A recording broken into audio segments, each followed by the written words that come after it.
ओम शांति। 8 अक्टूबर 2023 के बाप दादा के अव्यक्त मधुर महावाक्यों में मुरली का सार है। बालक सो मालिकपन के नशे में रहने के लिए मन का राजा बनो। आज विश्व के मालिक बाप अपने चारों ओर के मालिक सो बालक बच्चों को देख रहे हैं। बालक भी हो तो मालिक भी हो। विश्व के मालिक भविष्य में बनेंगे, लेकिन बाप के सर्व खजानों के मालिक अभी हो। विश्व राज्य अधिकारी भविष्य में बनेंगे, लेकिन स्वराज्य अधिकारी अभी हो। इसलिए बालक भी हो और मालिक भी हो, दोनों हो ना। बालकपन का नशा सदा रहता ही है। बाप दादा ने देखा है कि बालकपन का नशा चाहे इमर्ज रूप में है, चाहे मर्ज रूप में है, मेजोरिटी को रहता है। क्योंकि अगर याद में बैठते हो तो भी क्या याद रहता है? बाबा। तो बाबा ये सोचना व कहना, बच्चा है तब बाबा कहते हैं। और जो सच्चे सेवाधारी हैं उनके मुख से बार बार क्या निकलता है? बाबा। ये कहा, बाबा ये कहते हैं, ये सारा दिन में चेक करो तो कितनी बार बाबा बाबा शब्द सेवा में करते रहते हो। लेकिन दो प्रकार से बाबा शब्द कहने वाले हैं। एक है दिल से बाबा कहने वाले और दूसरे हैं नॉलेज दिमाग से कहने वाले। जो दिल से बाबा कहते हैं उनको सदा सहज दिल में बाबा द्वारा प्रत्यक्ष प्राप्ति, खुशी और शक्ति मिलती है। और जो सिर्फ दिमाग अच्छा होने के कारण नॉलेज के प्रमाण बाबा बाबा शब्द कहते हैं, उनको उस समय बोलने में अपने को भी खुशी होती है और सुनने वालों को भी उस समय खुशी होती है, अच्छा लगता है। लेकिन सदा काल के लिए दिल में खुशी और शक्ति दोनों हो, वह सदा नहीं रहती। कभी रहती है, कभी नहीं। क्यों? दिल से बाबा नहीं कहा। तो बाप दादा ने देखा कि मालिकपन का निश्चय सभी को है, नशा कभी है कभी नहीं है।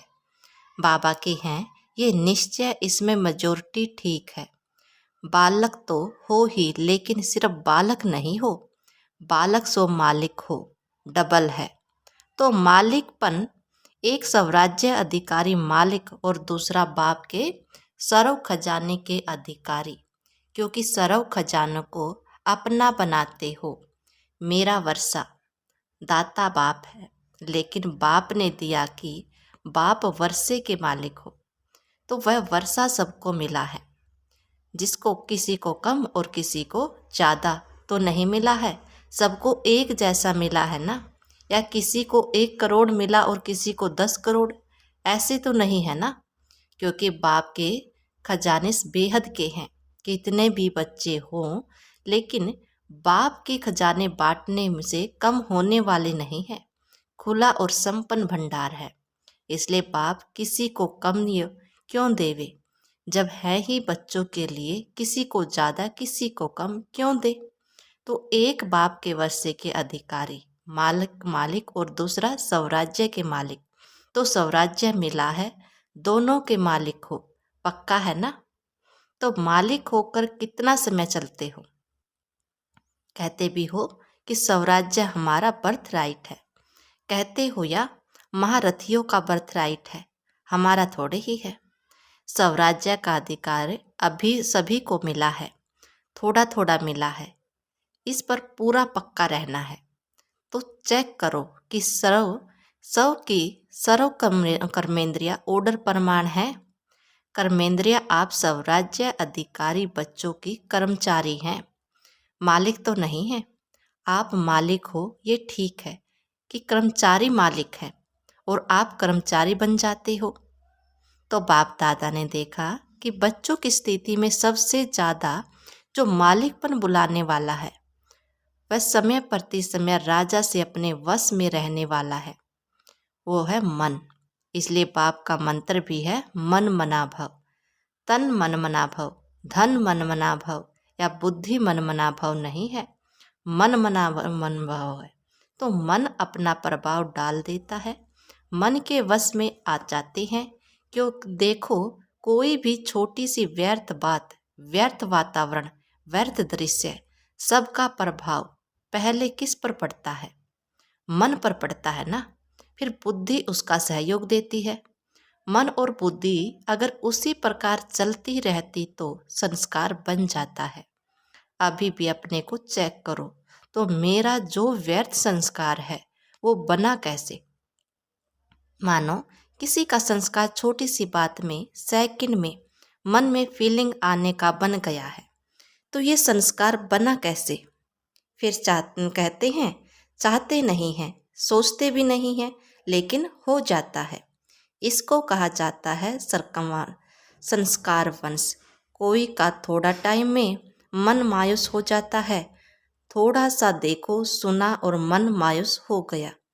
फिर अगर कोई पूछेगा तो क्या कहेंगे? कहेंगे नहीं, कोई बात नहीं, ये मेरे संस्कार हैं, ठीक हो जाएंगे। संस्कार हैं, लेकिन बना कैसे? मन और बुद्धि के आधार से संस्कार बन गया। फिर भिन्न भिन्न संस्कार हैं। जो ब्राह्मण संस्कार नहीं है, बाप दादा तो सोचते हैं कि कहलाने में तो किसी से भी पूछेंगे कि आप कौन हो तो क्या कहेंगे? ब्रह्मा कुमार या कुमारी। तो ब्रह्मा के बच्चे क्या हुए? ब्राह्मण। लेकिन जब व्यर्थ संस्कार के वश हो जाते हो तो क्या उस समय ब्रह्मा कुमार ब्राह्मण हो या क्षत्रिय हो? उस समय कौन हो? यदि अपने से युद्ध करते हो, ये नहीं, तो ब्राह्मण हो या क्षत्रिय हो? कई कहते हैं 2 दिन से मेरे मन में खुशी गुम हो गई है, पता नहीं क्या हुआ। वैसे तो अंदर समझते हैं, लेकिन बाहर से कहते हैं पता नहीं क्यों। लेकिन वो दिन ब्राह्मण है या क्षत्रिय है? जिसकी खुशी गुम हो जाए तो ब्राह्मण है। तो क्या कभी क्षत्रिय बनते हो, कभी ब्राह्मण बनते हो? सभी ने कहा ना मालिक हैं। लेकिन उस समय क्या है? मालिक है या परवश है? तो बाप दादा ने देखा कि मालिकपन को हिलाने वाला विशेष मन है और अपने स्वराज्य अधिकारी राजा हो। मन आपका मंत्री है, वह मन मालिक है। आप मंत्री हो, आप राजा हो ना। मन तो राजा है, मंत्री है, सहयोगी। तो मन का मालिकपन ये सदा हो तब कहेंगे कि स्वराज्य अधिकारी, नहीं तो कभी अधिकारी कभी अधीन। इसका कारण क्या है? क्यों नहीं परिवर्तन होता? जब समझते भी हो फिर भी संस्कार के वश हो जाते हो। इसलिए पहले मन को कंट्रोल करो। कहते हो राजा हैं, लेकिन राजा का अर्थ है जिसमें रूलिंग पावर हो। अगर नाम राजा हो और रूलिंग पावर नहीं तो उसका हाल क्या होगा? उसका राज्य चलेगा? नहीं चलेगा। तो रूलिंग पावर कितने % में आई ये चेक करो। एक गलती बहुत करते हो, उसके कारण भी संस्कार के ऊपर विजय नहीं प्राप्त कर सकते। बहुत टाइम लगता है। समझते हैं कल से नहीं करेंगे, लेकिन जब कल होता है तो आज से कल की बातें बड़ी हो जाती हैं। तो कहते हैं कल छोटी बात थी, आज तो बहुत बड़ी बात थी। तो बड़ी बात होने के कारण थोड़ा हो गया, फिर ठीक कर लेंगे। बड़ा हो वह अपने दिल को दिलासा देते हो। ये दिलासा देते हुए चलते हो, लेकिन ये दिलासा नहीं है, ये धोखा है। उस समय थोड़े समय के लिए अपने को या दूसरों को दिलासा देने बस अभी ठीक हो जाएगा, लेकिन ये स्वयं को धोखा देने की आदत पक्की करते जाते हो, जो उस समय पता नहीं पड़ता। लेकिन जब प्रैक्टिकल में धोखा मिलता है तब समझते हैं कि हाँ ये धोखा ही है। तो भूल क्या करते हो? जब बड़े या छोटे एक दो को शिक्षा देते हैं तो क्या कहते हो? ये मेरा स्वभाव है, मेरा संस्कार है। कोई का फीलिंग का है, कोई का किनारा करने का है, कोई का बार बार परचिंतन करने का है, कोई का परचिंतन सुनने का है। भिन्न भिन्न है। उसको तो आप बाप से भी ज़्यादा जानते हो। लेकिन बाप दादा कहते हैं कि जिसको आपने मेरा संस्कार कहा वह मेरा है। किसका है? रावण का। तो मेरा क्यों कहा? कि तो कभी नहीं कहते कि ये रावण के संस्कार हैं, कहते हो मेरे संस्कार है। तो ये मेरा शब्द ही पुरुषार्थ में ढीला करता है। ये रावण की चीज अंदर छिपा कर क्यों रखी है? लोग तो रावण को मारने के बाद जलाते हैं, जलाने के बाद जो भी कुछ बचता है वो भी पानी में डाल देते हैं, और आपने मेरा बनाकर रख दिया है। जहाँ रावण की चीजें होंगी वहां अशुद्ध के साथ शुद्ध संस्कार इकट्ठे रहेंगे क्या? और राज्य किसका है? अशुद्ध का। शुद्ध का तो नहीं है ना, तो राज्य है अशुद्ध का, और अशुद्ध चीजें अपने पास संभाल कर रख दी हैं, जैसे सोना या हीरा संभाल कर रखा हो। इसलिए अशुद्ध और शुद्ध दोनों का युद्ध चलता रहता है, तो बार बार ब्राह्मण से स्तरीय बन जाते हो। मेरा संस्कार क्या है? जो बाप का संस्कार है, विशेष है ही विश्व कल्याणकारी, शुभ चिंतनधारी, सबके प्रति शुभ भावना शुभ कामनाधारी। ये है ओरिजिनल मेरे संस्कार, बाकी मेरे नहीं। और यही अशुद्ध जो अंदर छिपी हुई है ना, वो संपूर्ण शुद्ध बनने में विघ्न डालती है। तो जो बनना चाहते हो, लक्ष्य रखते हो, लेकिन प्रैक्टिकल में फर्क पड़ जाता है। मेजॉरिटी ने सोचा है, कईयों ने तो अपना संकल्प किया भी, लिखा भी, इस डायमंड जुबली में बाप समान डायमंड बनना ही है। ये संकल्प है या सोचना है? सोचना हो तो सोच लो, लेकिन नंबर पीछे मिलेगा। कहावत भी है ना, जो करेगा वो पाएगा। ये तो नहीं है जो सोचेगा वो पाएगा। तो संकल्प बहुत अच्छा करते हो, बाप दादा भी पढ़ करके सुन करके खुश होते हैं। लेकिन ये रावण की जो चीज़ें छिपा कर रखी है ना, वो मन को मालिक बनने नहीं देती। मेरी आदत, मेरा स्वभाव, मेरा संस्कार, मेरा नेचर, ये सब रावण की जायदाद साथ में दिल में रख दी है। तो दिलाराम कहाँ बैठेगा? रावण के वर्ष के ऊपर बैठ जा गया क्या? तो अभी इसको मिटाना है। जो मेरा शब्द बोलते हो तो याद करो, मेरा स्वभाव या मेरा नेचर क्या है। और मन को दुनिया वाले भी कहते हैं ये घोड़ा है, बहुत भागता है और तेज भागता है, लेकिन आपका मन भागना चाहिए। आपको श्रीमत का लगाम मजबूत है। अगर लगाम ठीक है तो कुछ भी हलचल नहीं हो सकती। लेकिन करते क्या हो? बाप दादा तो देखते रहते हैं ना, तो हंसी भी आती है। जैसे सवारी को चला रहे हो, लगाम हाथ में है, लेकिन अगर चलते चलते लगाम पकड़ने वाले की बुद्धि या मन का कोई साइट सीन बनने की तरफ लग गया तो क्या होगा? लगाम ढीली होगी, और लगाम ढीली होने से मन चंचल जरूर करेगा। तो श्रीमत का लगाम सदा अपने अंदर स्मृति में रखो। जब भी कोई बात हो, मन चंचल हो, तो श्रीमत का लगाम टाइट करो, फिर कुछ नहीं होगा, फिर मंजिल पर पहुंच जाएंगे। तो श्रीमत हर कदम के लिए है।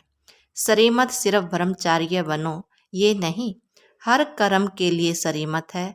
चलना, खाना, पीना, सुनना, सुनाना, सबकी श्रीमत है कि नहीं? मानो आप पर चिंतन कर रहे हो, तो क्या ये श्रीमत है? श्रीमत को ढीला किया तो मन को चांस मिल जाता है चंचल बनने का, फिर उसको आदत पड़ जाती है। तो आदत डालने वाला कौन? आप ही हो ना। तो पहले मन का राजा बनो, चेक करो अंदर ही अंदर ये मंत्री अपना राज्य तो नहीं स्थापन कर रहे हैं। जैसे आजकल के राज्य में कल अलग ग्रुप बना करके और पावर में आ जाते हैं और पहले वालों को हिलाने की कोशिश करते हैं। तो ये भी ऐसे करते हैं, बुद्धि को भी अपना बना लेता है, मुख को, कान को, सबको अपना बना लेता है। तो रोज चेक करो, समाचार पूछो, हे मन मंत्री तुमने क्या किया? कहाँ धोखा तो नहीं दिया? कहाँ अंदर ही अंदर ग्रुप बना देवे और आप राजा के बजाय गुलाम बन जा दे? तो ऐसे न हो। देखो, ब्रह्मा बाप आदि में रोज ये दरबार लगाते थे, जिसमें सभी सहयोगी साथियों से समाचार पूछते थे। ये रोज की ब्रह्मा बाप की याद की दिनचर्या है, सुनना है ना। तो ब्रह्मा बाप ने भी मेहनत की ना, अटेंशन रखा, तब सब राज्य अधिकारी सो विश्व के राज्य अधिकारी बने। शिव बाप तो हैं ही निराकार, लेकिन ब्रह्मा बाप ने तो आपके सामने सारी जीवन से पुरुषार्थ पर लाभ प्राप्त की है। तो ब्रह्मा बाप को फॉलो करो। ये मन बहुत चंचल है और बहुत कविक है। 1 सेकंड में आपका सारा फारिग घुमाकर आ सकता है। तो क्या सुना, बालक सो मालिक। ऐसे नहीं खुश रहना। बालक तो बन गए, वर्षा तो मिल गया, लेकिन अगर वर्षे के मालिक नहीं बने तो बालकपन क्या हुआ। बालक का अर्थ ही है मालिक, लेकिन स्वराज्य के भी मालिक बनो। सिर्फ वर्षा को देख करके खुश नहीं हो, स्वराज्याधिकारी बनो। इतनी छोटी सी आंख बिंदी है, वो भी धोखा दे देती है। तो मालिक नहीं, तभी धोखा देती है। तो बाप दादा सभी बच्चों को स्वराज्य अधिकारी राजा देखना चाहते हैं। अधिकारी अधीन रहेगा, समझा। क्या बनेंगे, बालक सो मालिक। रावण की चीज को तो यहाँ होल में ही छोड़कर जाना। ये तपस्या का स्थान है ना, तो तपस्या को अग्नि कहा जाता है। तो अग्नि में खत्म हो जाएगा। बाप दादा ने देखा कि बच्चों का रावण में से भी प्यार है, दिल से चाहते नहीं, लेकिन रह गया है। अभी इसको खत्म करो। टीचर्स क्या करेंगी, यह भी छोड़कर जाएंगी या ट्रेन में फेंकेंगी, क्योंकि 63 जन्मों की पुरानी चीज है। छोटी थोड़ी तो प्रीत है। पांडव क्या करेंगे, यहीं छोड़कर जाएंगे या नीचे आबू रोड पर छोड़ेंगे। यहीं छोड़कर जाना। छोड़ने के लिए तैयार हो, ढीला ढीला हाँ कर रहे हो। बाप दादा रोज कोई न कोई बच्चों की बातें चेक करता है। अभी भी चेक करेंगे, तब तो चेंज होंगे ना। अच्छा, ये चांस तो एक्स्ट्रा चांस मिला है। ये भी नयों को या पुरानों को अचानक ही लॉटरी मिली है। तो अचानक की लॉटरी का महत्व होता है। तो इस लॉटरी को सदा प्रैक्टिकल कर्म में लाते हुए बढ़ाते रहना। जितना स्वयं प्रति औरों प्रति कार्य में लगाएंगे, उतना बढ़ता रहेगा। तो बढ़ाते रहना। ये लॉटरी का दिन भुला नहीं देना, याद रखना।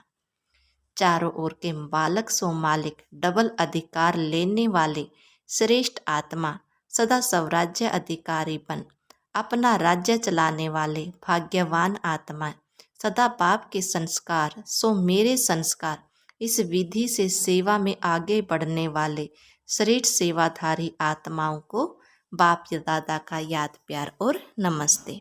हम रूहानी बच्चों की रूहानी बाप दादा को दिल व जान से, सिख व प्रेम से श्रद्धा भरी नमस्ते नमस्ते नमस्ते। जी बाबा, शुक्रिया। वरदान दिया बाबा ने, ब्राह्मण जीवन में खुशी के वरदानों को सदा कायम रखने वाले महान आत्मा भव। ब्राह्मण जीवन में खुशी ही जन्मसिद्ध अधिकार है। सदा खुश रहना ही महानता है। जो इस खुशी के वरदान को कायम रखते हैं वही महान है। तो खुशी को कभी खोना नहीं। समस्या तो आएगी और जाएगी, लेकिन खुशी नहीं जाए, क्योंकि समस्या परिस्थिति है, दूसरों के तरफ से आई है। वह तो आएगी और जाएगी। खुशी अपनी चीज है, अपनी चीज को सदा साथ रखते हैं। इसलिए चाहे शरीर भी चला जाए, लेकिन खुशी नहीं जाए। खुशी से शरीर भी जाएगा तो बढ़िया और नया मिलेगा। स्लोगन दिया बाबा ने, बाप दादा की दिल की मुबारक लेना है तो अनेक बातों को न देख अथक सेवा में उपस्थित रहो। ओम शांति।